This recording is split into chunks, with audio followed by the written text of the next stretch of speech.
हाँ जी, good afternoon सभी को। आप सबका स्वागत है मेरे चैनल बेस्ट लर्निंग में। इस चैनल पर मैं आप सभी को पीएसटेट और सीटेट की तैयारी कराऊंगी। पीएसटेट और सीटेट क्या है? आप लोगों के दिमाग में एक कंसेप्ट बना होता है भी पता नहीं पीएसटेट कितना भारी है, क्या माउंट एवरेस्ट हो गया है, क्लियर नहीं होता जब सीटेट क्लियर नहीं होता। ये ऐसी कोई बात नहीं है। अगर हम कोई भी टीचिंग एग्जाम की तैयारी करते हैं उसका एक लिमिटेड सिलेबस होता है। सिलेबस के बाहर से कुछ भी नहीं आता। अगर आप ध्यान से देखो, ध्यान से पढ़ाई करो तो सिलेबस के बाहर से, आउट ऑफ सिलेबस कुछ भी नहीं आता। क्या है बच्चे, कोई भी टीचिंग एग्जाम है या कोई भी एग्जाम है, कॉम्पिटेंट एग्जाम की बात करें हम, वो हमें हमसे क्या मांगते हैं? हार्डवर्क मांगता है। हार्डवर्क है तो फिर सब एग्जाम क्लियर हो जाएंगे। इसलिए हमें हार्डवर्क करेंगे तभी हमारा एग्जाम कोई भी क्लियर होगा। अगर आप चाहोगे कि बैठे बैठे एग्जाम क्लियर हो जाए तो वो तो होगा नहीं। तो चलिए टाइम ना वेस्ट करते हुए मैं आपको सीडीपी सब्जेक्ट पहले कराऊंगी। और ये मेरी फर्स्ट वीडियो है मेरे चैनल पर। अगर आपको अच्छी लगी तो लाइक कर देना, सब्सक्राइब कर देना। ना अच्छी लगी तो अनलाइक भी कर सकते हैं, इसमें तो कुछ नहीं है। और वैसे मैं आपको बता दूं कि जो जो टॉपिक करेंगे हम सिलेबस वाइज टॉपिक करेंगे, जो जो टॉपिक करेंगे विद उसके क्वेश्चंस होंगे। उस टॉपिक के रिलेटेड मैं आपको क्वेश्चंस बताऊंगी। अभी तक 2011 से लेके 2018 तक पीएसटेट पेपर हो चुके हैं। उसमें से बच्चे ओल्ड एग्जाम पेपर में जो जो क्वेश्चन, जो जो मैं टॉपिक कराऊंगी उसके रिलेटेड जो जो क्वेश्चन आए होंगे मैं आपको सभी बताऊंगी भी ये क्वेश्चन आया था, सब कराऊंगी। Paper old exam paper, all exam paper मैं आपको कराऊंगी। चलिए फिर हम क्या करते हैं, ईटीटी फर्स्ट पेपर का सिलेबस देखते हैं। हाँ जी, ये मेरे पास सिलेबस है बच्चे। फर्स्ट नंबर पर सिलेबस में क्या आता है? जो कंसेप्ट ऑफ डेवलपमेंट क्या है और and it's relationship with learning. Development क्या है और उसकी रिलेशनशिप क्या है लर्निंग के साथ। और उसके बाद सेकंड आता है principle of development of a children. Principles आ गया। थर्ड नंबर पर हम कह सकते हैं influence of heredity as a environment. Children के डेवलपमेंट पर हेरिडिटी का, एनवायरमेंट का क्या इफेक्ट पड़ता है उसके बारे में हम पढ़ेंगे। उसके बाद फोर्थ बात करें हम तो सोशलाइजेशन प्रोसेस आता है। सोशलाइजेशन प्रोसेस में हम क्या क्या कर सकते हैं? Social words as a children, teachers, parents और पियर्स का आ जाता है। उसके बाद हमारे पास थ्योरीज आ जाती हैं जो कि बहुत ही मोस्ट इंपॉर्टेंट थ्योरीज रहती हैं। इसमें से क्या है? प्याजे की थ्योरी, कोलबर्ग की थ्योरी, बाइगोसी की थ्योरी। ये जो है बहुत ही मोस्ट इंपॉर्टेंट कह सकते हैं। इसमें से हर साल क्वेश्चन बनते ही बनते हैं। इसमें भी इसके स्टेजेस होती हैं जो हम ध्यान से पढ़ेंगे। उसके बाद देखो बच्चा, नेक्स्ट क्या आता है? Concept of child centred and progressive education. इसका मतलब क्या है कि जो पहले टाइम जो होता था, एजुकेशन होती थी, वो क्या है, टीचर खुद अपने अकॉर्डिंग बच्चों को पढ़ाते थे। और जो आज के एजुकेशन की बात करें, एजुकेशन टेक्निक्स की बात करें हम, तो हम चाइल्ड को मद्देनजर रख के उसको शिक्षा देते हैं। भी चाइल्ड को कैसे शिक्षा चाहिए, उसके अंदर ये सब कंसेप्ट मतलब लेकर शिक्षा देते हैं। उसको भी कैसी उसको शिक्षा चाहिए, हमें कैसी देनी चाहिए। उसके बाद बच्चा आ जाता है critical prospects of construct of intelligence. Intelligence क्या है, उसके भी क्रिटिकल प्रोस्पेक्ट्स क्या है उसके बारे में हम पढ़ेंगे। उसके बाद क्या है? मल्टी डिमेंशनल इंटेलिजेंसी आ गया। उसके बाद हम कह सकते हैं लैंग्वेज एज अ थॉट। भाषा क्या है, उसकी विकास कैसे हुई उसके बारे में हम पढ़ेंगे। उसके बाद क्या आता है हमारे पास? Gender as a social contact, gender role, gender bias and educational. अब हम ये तो मान के चलते हैं ना कि सब बच्चे जो हैं एक दूसरे से विभिन्न होते हैं। कोई भी बच्चा का माइंड सेटअप एक जैसा नहीं होता, सबकी थिंकिंग अलग अलग होती है। उसके बारे में हम पढ़ेंगे कि भाई कैसे हम बच्चे की थिंकिंग को समझ सकते हैं। उसके बाद क्या है हमारे पास? अगला आ गया individual difference among the learners, understanding different based on diversity of language, caste, gender, community and religion.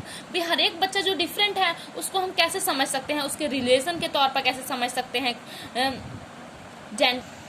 उसके बाद हमारे पास टॉपिक आता है बच्चा distinction between the assessment for a learning and assess for learning, school based assessment, continue comprehension, evaluation and prospects and practice. क्या है कि assessment तो आप जानते हैं कि स्कूल में हमारी भी असेसमेंट लगती थी, हम भी बच्चे को लगाते हैं, एज ए टीचर असेसमेंट लगाते हैं। तो क्या है कि हम बच्चे को, इसमें असेसमेंट आ गया, इवेल्युएशन आ गया।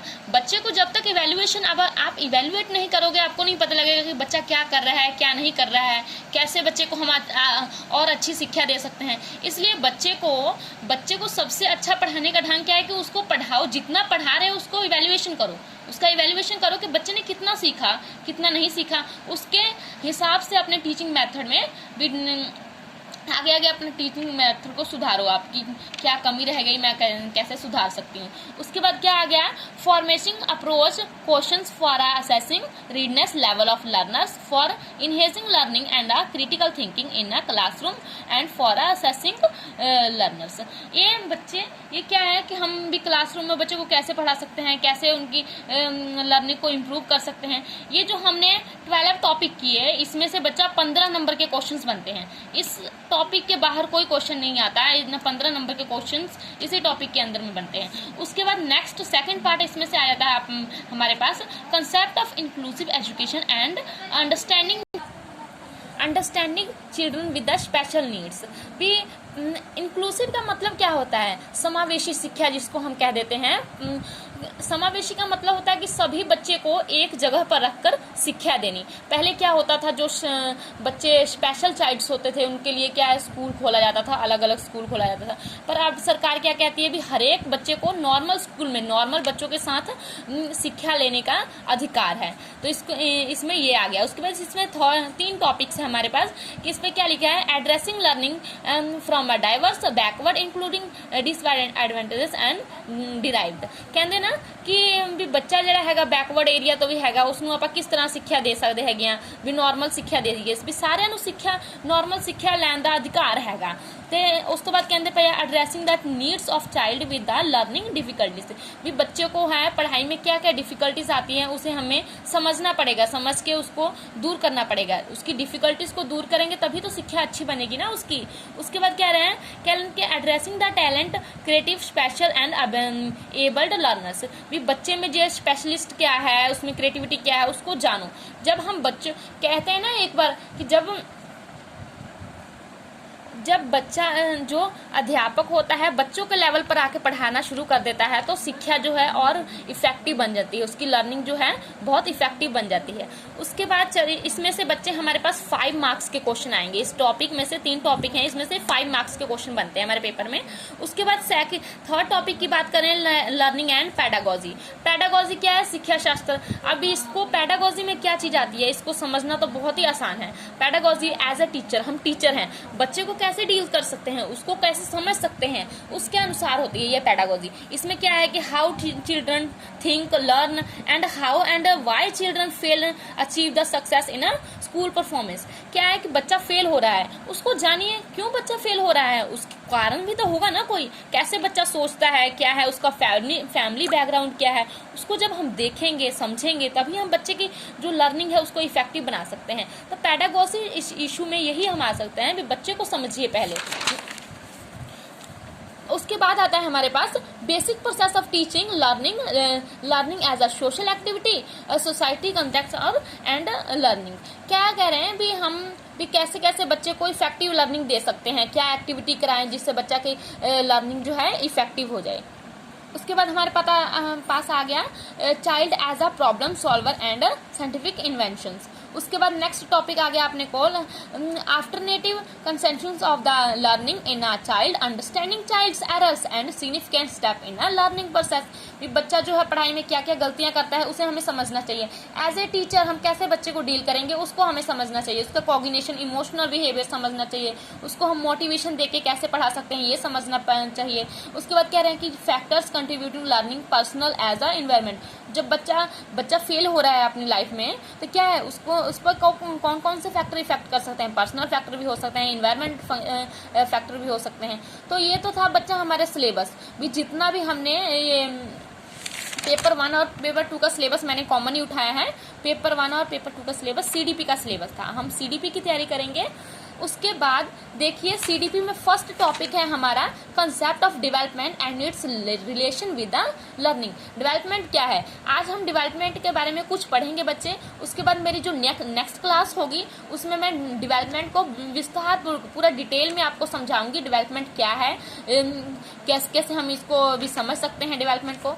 तो जो डेवलपमेंट चैप्टर है उसमें भी बहुत सारे कंसेप्ट आ जाते हैं, जैसे इंट्रोडक्शन क्या है, डेवलपमेंट ग्रोथ और डेवलपमेंट होता है, बीच में ग्रोथ और डेवलपमेंट क्या है। उसके बाद क्या होता है कि इनमें डिफरेंस क्या है, स्टेजेस क्या होती हैं, फैक्टर्स कौन कौन से इफेक्ट करते हैं, तो ये सभी को हम पूरा डिटेल में एक एक पॉइंट करके समझेंगे। एक एक पॉइंट के बाद बच्चा जो जो हमने टॉपिक किया उसके क्वेश्चंस करेंगे। जो भी 2011 से लेके 2018 तक जितने भी क्वेश्चंस आए होंगे इस टॉपिक से रिलेटिव हम सब करेंगे। हम सब ओल्ड एग्जामिनेशन पेपर भी सब करेंगे, जिससे आपको ये पता चल जाए भी क्वेश्चन जो है आउट ऑफ सिलेबस नहीं आते बच्चे, सिलेबस में से ही आते हैं। बस हमें क्या करना है भी, हमें हार्डवर्क करना है, हार्डवर्क नहीं तो कुछ नहीं है।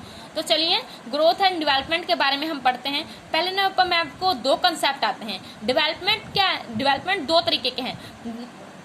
डेवलपमेंट क्या साइकोलॉजी, एक होता है चाइल्ड साइकोलॉजी, एक होता है डेवलपमेंट साइकोलॉजी, एक होता है चाइल्ड साइकोलॉजी। डेवलपमेंट साइकोलॉजी में बच्चा आता है जब गर्भ से प्रौढ़ अवस्था तक स्टडी करती है, ये क्या है डेवलपमेंट साइकोलॉजी। डेवलपमेंट साइकोलॉजी गर्भ से प्रौढ़ अवस्था तक स्टडी करती है। और उसके बाद चाइल्ड साइकोलॉजी की बात करें हम, तो चाइल्ड साइकोलॉजी जो है गर्भ से एडोलेसेंस तक स्टडी करती है। चाइल्ड साइकोलॉजी क्या है बच्चे, कि गर्भ से एडोलेसेंस तक स्टडी करती है ये।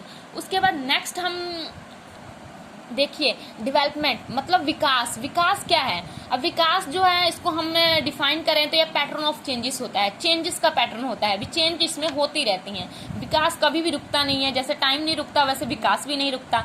हम भी गर्भ से लेके भी इसको कह सकते हैं वोम टू टोम चलता है, मतलब कि गर्भ से कवर तक चलता है। बच्चा विकास कभी भी जिंदगी में रुकता नहीं। ग्रोथ जो है क्या है, छोटी सी क्वांटिटी होती है वो रुक जाती है, एक समय के बाद जो ग्रोथ है आकर रुक जाती है, पर जो विकास है वो कभी नहीं रुकता। तो विकास क्या है, पैटर्न ऑफ चेंजेस है। उसके बाद इसको क्या है, पैटर्न ऑफ चेंजेस को हम लोग क्या है किस में डिफाइन कर सकते हैं, ये प्रोग्रेसिव है, ऑर्डरली है, प्रिडिक्टिवली है। क्या है कि जो विकास है उसको ये प्रगतिशील है। प्रगतिशील मतलब कि लगातार चलता रहता है, कभी रुकता नहीं है, क्रम ऑर्डर में चलता है, ऑर्डरली ये ऑर्डर में चलता है हमेशा, सीक्वेंस एक सीक्वेंस में चलता है। अब प्रेडिकेटिव मतलब इसका अनुमान नहीं लगा सकते हम, विकास जब मर्जी तब जितना मर्जी विकास हो सकता है। इसके आगे देखिए तो हम कह सकते हैं कि डेवलपमेंट इज नॉट रिवर्सिबल। जो डेवलपमेंट है बच्चा वो रिवर्सिबल नहीं होता, कभी भी रुकता नहीं है, रिवर्स नहीं होता। बट ये क्या है, but it is a modify. Modify का मतलब कि डेवलपमेंट रिवर्स तो नहीं हो सकता लेकिन चेंजेस जरूर हो सकती हैं, हम चेंजेस जरूर कर सकते हैं, डेवलपमेंट में चेंजेस हो सकती हैं पर रिवर्स नहीं हो सकता। तो देखिए एक डेवलपमेंट की बहुत अच्छी जो डेफिनेशन है जो मेरे पास है वो क्या कह रहे हैं कि विकास एक ऐसी प्रक्रिया है जो सतत चलती रहती है, मतलब कि विकास हमेशा चलती रहती है तथा इसमें गुणात्मक परिवर्तन तथा परिमाणात्मक परिवर्तन जो है दोनों सम्मिलित होते हैं। गुणात्मक कह सकते हैं, क्वालिटेटिव और क्वांटिटेटिव जड़े है सब इसमें शामिल होते हैं। अब डेवलपमेंट जैसे कि मैंने आपको पहले ही बताया था कि वोम टू टोम चलती है, गर्भ से कबर तक चलती है, ये कभी रुकती नहीं। अब ये बच्चा थोड़ा सा आगे हम पढ़ें तो डिफरेंस कर सकते हैं कि ग्रोथ और डेवलपमेंट में डिफरेंस क्या क्या होता है। तो क्या है कि ग्रोथ जो है क्वांटिटेटिव है। ग्रोथ क्या क्वांटिटेटिव का मतलब कि हम मेश्योर कर सकते हैं, इसके क्या मेश्योर हम क्या क्या कर सकते हैं, हमारी हाइट मेश्योर कर सकते हैं, वेट मेश्योर कर सकते हैं, मतलब कि मेजरमेंट है, इसको हम इसलिए कहते हैं क्वांटिटेटिव है। अब जो डेवलपमेंट है, development is a both quantitative and qualitative in a nature. ये जो है मेश्योर भी किया जा सकता है, मतलब कि दोनों टाइप के नेचर में होते हैं, दोनों नेचर के होते हैं। और उसके बाद सेकंड पॉइंट की बात करें तो growth refer to a physical aspects. ये जो ग्रोथ है हमेशा फिजिकल एस्पेक्ट्स को रेफर करता है। ग्रोथ जो है फिजिकल शारीरिक एस्पेक्ट्स इसमें आ जाते हैं, पर जो डेवलपमेंट है उसमें क्या है, development refer to all aspects such as a physical, cognition, language, emotional, social aspects. Development और सभी एस्पेक्ट्स को एक्सेप्ट करता है। ये क्या आप ग्रोथ में देखो क्या कह रहे हैं कि growth stop at a certain period of life. Growth जो है बच्चा एक जिंदगी में, मतलब कि हम कह सकते हैं कि हमारा एक उम्र का ऐसा स्टेज होता है जहां आके ग्रोथ एक टाइम पर रुक जाती है, हमारी हाइट जो है एक टाइम पर आके रुक जाती है। बट डेवलपमेंट की बात करें तो डेवलपमेंट कंटिन्यू टिल डेथ। जैसे मैंने आपको बताया था कि जो है ये डेवलपमेंट वोम टू टोम चलती है, इसका मतलब क्या है कि ये कंटिन्यूली चलती रहती है, इसका कोई मतलब कि रुकता नहीं है, कंटिन्यूली चलती रहती है, प्रगतिशील है। तो इसमें आज हम इतना ही पढ़ेंगे और कल से मैं कल की वीडियो में आपको डेवलपमेंट की, ग्रोथ की शुरू से दोबारा आपको रिवाइज कराऊंगी क्या है, प्रॉपर नोट्स मेरे पास हैं बच्चे, मैं आपको प्रॉपर नोट्स प्रोवाइड कराऊंगी। बस आप लोगों को क्या करना है, पढ़ना है। आज लॉकडाउन के समय में हम क्या कर सकते हैं, एक दूसरे की हेल्प किस तरह कर सकते हैं कि ज़्यादा से ज़्यादा वीडियो को शेयर कर सकते हैं। पढ़ाई कीजिए बस, और तो कुछ नहीं कह सकते हम। घर पर रहिए, स्टे सेफ रहिए, पढ़ाई कीजिए, कहीं जाने की ज़रूरत नहीं है। अगर आपको मेरी वीडियो अच्छी लगी तो फिर मेरे चैनल को लाइक सब्सक्राइब जरूर कीजिएगा। और मेरे चैनल का नाम है बेस्ट लर्निंग। अगर अच्छी लगी आपको वीडियो तो लाइक सब्सक्राइब कीजिएगा। बाकी हम अगले लेक्चर में मिलते हैं ग्रोथ एंड डेवलपमेंट के न्यू टॉपिक के साथ विद क्वेश्चंस। Thank you.